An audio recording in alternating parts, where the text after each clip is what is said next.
بسم اللہ الرحمن الرحیم۔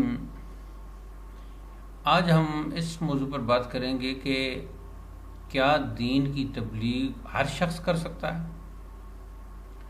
دین کے حوالے سے مختلف مسائل کی تشریح و تعبیر۔ تو کچھ لوگ تو آپ کو یہاں یوٹیوب پر بھی، سوشل میڈیا پر بھی اور عام نجی مجالس میں بھی یہ کہتے ہوئے ملیں گے کہ بھئی دین بیان کرنے کے لیے، دینی احکام بیان کرنے کے لیے، شریعت بیان کرنے کے لیے، شریعت کے احکام بیان کرنے کے لیے کسی خاص وضاحت، کسی حلیہ، کسی انداز کی ضرورت نہیں، اور وہ ان الفاظ میں یہ ان کے الفاظ وسیع ہوتے ہیں، اس میں گویا وہ دوسرے لفظوں میں یوں بھی کہہ رہے ہوتے ہیں کہ کوئی داڑھی کی ضرورت نہیں، کوئی پگڑی کی ضرورت نہیں، کوئی خاص لباس کی ضرورت نہیں، کوئی مسجد کی ضرورت نہیں۔ تو اس کے اندر اس طرح کی ساری باتیں جو ہے وہ آ رہی ہوتی ہیں۔ تو ہم اس کے جواب میں یہ کہیں گے، اور ہم سے یہ پوچھا جاتا ہے اکثر کہ پھر یہ کیا ہے، یہاں تو یہ مزاج بنا ہوا ہے کہ دینی تعلیم خاص لوگ دیں گے، دینی احکام بھی مفتی اور جو عالم ہوں گے، علماء ہوں گے، وہ بیان کریں گے۔ تو پھر اس کا کیسے ان جدید ذہن کا اور اس قدیم جو ہمارا سلسلہ چلا آ رہا ہے اس کا آپس میں کیسے وہ تطابق ہوگا، کیسے تطبیق ہوگی؟ تو اس سلسلے میں ہم یہ کہیں گے کہ بات یہ ہے کہ پہلی بات تو یہ بنیادی بات ذہن میں بٹھا لیں کہ دین کی تبلیغ وہی شخص کر سکتا ہے جو دین کا عالم ہوگا، جو شریعت کا عالم ہوگا، جو قرآن و حدیث کا عالم ہوگا، ماہر ہوگا۔ اب ایک شخص کو ایک دو باتیں پتہ چلی ہیں تو وہ ایک دو باتیں تو دوسروں کو بتا سکتا ہے، لیکن وہ ایک عالم بن کر، ایک مفتی بن کر، ایک دینی رہنما بن کر کیسے سامنے آ سکتا ہے جبکہ اس نے خود تعلیم ہی مکمل نہیں کی؟ اچھا، پھر وضاحت پہ زیادہ زور دیتے ہیں اور کہتے ہیں کہ بھائی وضاحت اور یہ دین میں کسی کی ٹھیکیداری نہیں ہے۔ ہم بھی کہتے ہیں کہ ٹھیکیداری نہیں ہے، لیکن کیا آپ نے دینی تعلیم مکمل طور پر حاصل کر لی ہے؟ کیا آپ عربی زبان کے ماہر ہیں کہ خود قرآن پاک پڑھ کے اور اس کا ترجمہ کر سکیں؟ آپ تو کسی اردو ترجمہ کا سہارا لیتے ہیں، کسی اردو تفسیر کا سہارا لیتے ہیں۔ کیا آپ اس قابل ہو چکے ہیں کہ آپ کو ہر آیت کے شان نزول کا پتہ ہے کہ یہ آیت کب نازل ہوئی اور یہ کس کے حوالے سے نازل ہوئی، کس حوالے سے نازل ہوئی؟ تو جب آپ کو ان باریکیوں کا نہیں پتہ، آپ کی ساری جو تعلیم ہے وہ اردو کی چند کتابیں ہیں یا اردو کی کوئی ایک آدھ کتاب ہے، یا سوشل میڈیا پہ آپ نے کچھ ویڈیوز دوسرے لوگوں کی سن رکھی ہیں، دیکھ رکھی ہیں، اور ان کو آپ جو ہے وہ بیان کرتے چلے جا رہے ہیں، تو پھر آپ کی حیثیت، آپ اس قابل نہیں ہیں کہ آپ شریعت کے ماہر بن کر اپنے آپ کو لوگوں کے سامنے پیش کریں۔ آپ اس کے اہل ہی نہیں ہیں۔ علماء فرماتے ہیں کہ جس کو علم نہیں ہے اس کو تو وہ اگر واعظ کے لیے بیٹھ جاتا ہے اور کچھ ایک دو باتیں کرتا بھی ہے، ایک دو باتیں اس کو پتہ ہوتی ہیں، تو یہ تو حرام ہے واعظ کرنا۔ جو عالم نہیں ہے، غیر عالم ہے، اس کے لیے واعظ کرنا ہی حرام ہے۔ تو ایک غیر عالم کو علماء کے نزدیک واعظ کرنا ہی حرام ہے، چجائے کہ وہ مفتی بن کر بیٹھ جائے اور مسائل بتانا شروع کر دے کہ بھئی یہ جائز ہے اور یہ ناجائز نہیں ہے اور یہ مجھے اچھا لگتا ہے اور یہ آج کل دنیا میں ہو رہا ہے۔ تو یہ بالکل انداز غلط ہے۔ بھلے کوئی سوشل میڈیا پہ آپ کے سامنے لوگ آ کے بیٹھ جائیں اور ان کی ریٹنگ بھی ہو، ان کی ویوز بھی بہت زیادہ ہوں، زیادہ تو ہوں گے، جو گمراہی کی باتیں کرے گا اس کو دیکھنے والے زیادہ ہوں گے، اس کو سننے والے زیادہ ہوں گے، اس لیے کہ یہ ایک شیطانی عمل ہے، اور شیطانی عمل میں شیطان بہت سے لوگوں کو اکساتا ہے، ابھارتا ہے، ان کے اندر انگیخت پیدا کرتا ہے۔ تو غیر عالم کبھی واعظ تک نہیں کر سکتا، غیر عالم کا فتویٰ دینا، کسی مسئلہ پہ گفتگو کرنا، قرآن کی کسی آیت کو سامنے رکھ کے کوئی بات کرنا، یہ کیسے ممکن ہے؟ یہ تو بدرجہ اولا حرام اور ناجائز ہے، حرام ہے بلکہ۔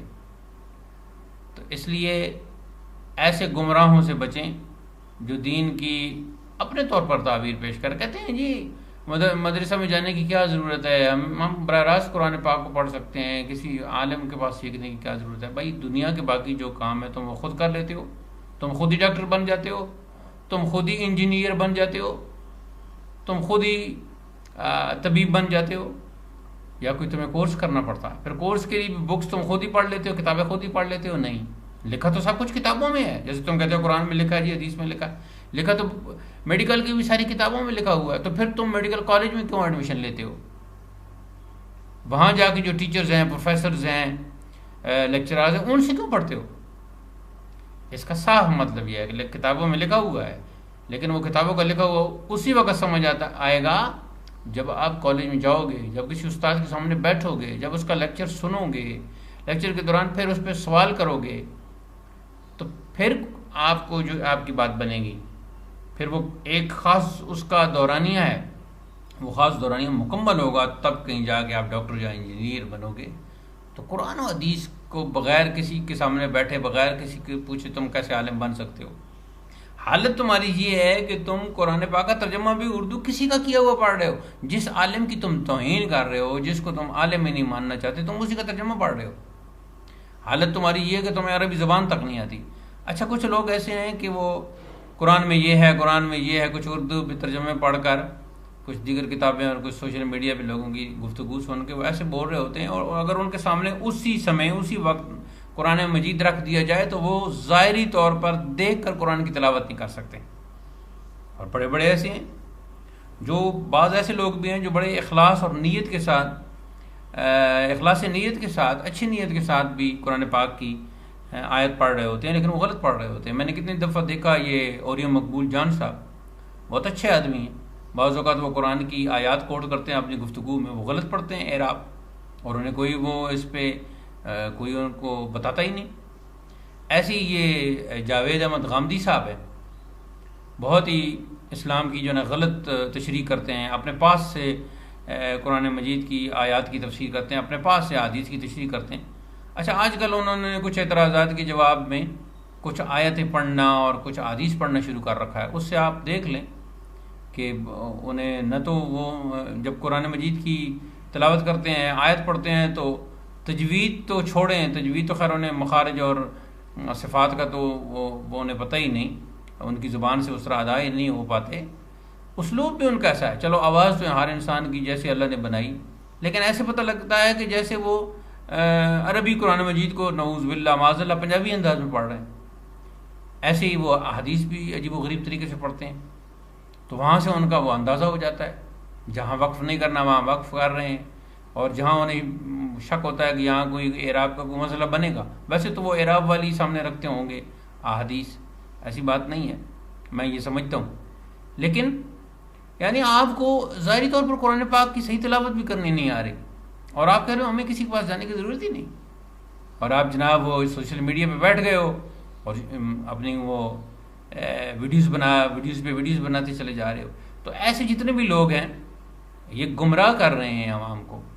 اور یہ آپ صلی اللہ علیہ وسلم کی احادیث ہیں کہ جیسے جیسے قیامت قریب آئے گی تو دین کے نام پر، دین کی تبلیغ کے نام پر ایسے لوگ سامنے آئے ہیں جنہیں خود دین کی سمجھ نہیں، خود جنہیں نہیں قرآن پاک پڑھنا آتا، وہ کہتے ہیں قرآن میں یوں اور میں بتاتا ہوں اور میں درس قرآن دیتا ہوں. ایسی ایسی شکلیں آپ کے سامنے آئیں گی. شکلوں سے میری مراد یہ نہیں ہے کہ کسی کا چہرہ یا اس پہ میں تنقید کر رہا ہوں، وہ تو جیسا بھی اللہ نے بنایا اس پہ میں تنقید نہیں کر رہا. میں اس اعتبار سے کہہ رہا ہوں کہ تمہاری یہ حیثیت ہی نہیں ہے، شکل بمانا حیثیت، تمہاری یہ شکل ہی نہیں ہے، تمہاری یہ حیثیت ہی نہیں ہے کہ تم دین کے ٹھیکدار بن کر دین کی جو ہے وہ تبلیغ کرنا شروع کر دو. اگر تم دوسرے علماء کے بارے میں ان کی توہین کرتے ہو اور یہ کہتے ہو کہ وہ کوئی دین کے ٹھیکدار ہیں، ہم انہیں نہیں مانتے، بھائی تم پھر ٹھیکدار بننا چاہتے ہو؟ تمہیں کس نے کہا کہ آ کے شروع کر دو؟ تم اگر اپنا تم نے قرآن پاک کو سمجھنا ہے، حدیث کو سمجھنا ہے، تو گھر بیٹھ کے سمجھو نا، اور جتنی سمجھ آتی ہے اس کے مطابق چلو، زندگی گزارو، اس پر عمل کرو. سوشل میڈیا پہ بیٹھ کر کیمرہ سامنے رکھ کے جو تم ویڈیوز بنا کے، یہ تمہیں کس نے اجازت دی؟ یہ اگر تم علماء کے بارے میں کہتے ہو کہ وہ کیوں ٹھیکدار بنے ہو، تو تم کیوں ٹھیکدار بن رہے ہو؟ جب تم دوسروں کے بارے میں یہ کہتے ہو، اپنے بارے میں یہ کہتے ہو کہ بھائی ہم خود قرآن پاک پڑھتے ہیں، ہمیں کسی سے پڑھنے کی ضرورت نہیں، تو تم دوسروں کو کیوں پڑھا رہے ہو؟ جیسے یہ وہ اپنا شیخ محمد ہے، غالباً کراچی میں ہے، وہ کہتا ہے جی قرآن پاک خود پڑھو، کسی سے پڑھنے کی ضرورت ہی نہیں، ساری اس کی تشریح موجود ہے. بھائی تم اپنے کمرے میں لوگوں کو اکٹھا کر لیتے ہو، تمہارے پاس جو تمہارے کمرے میں تمہارے حال میں آتے ہیں، تم نے وہ کیوں اکٹھے کر رکھے ہیں؟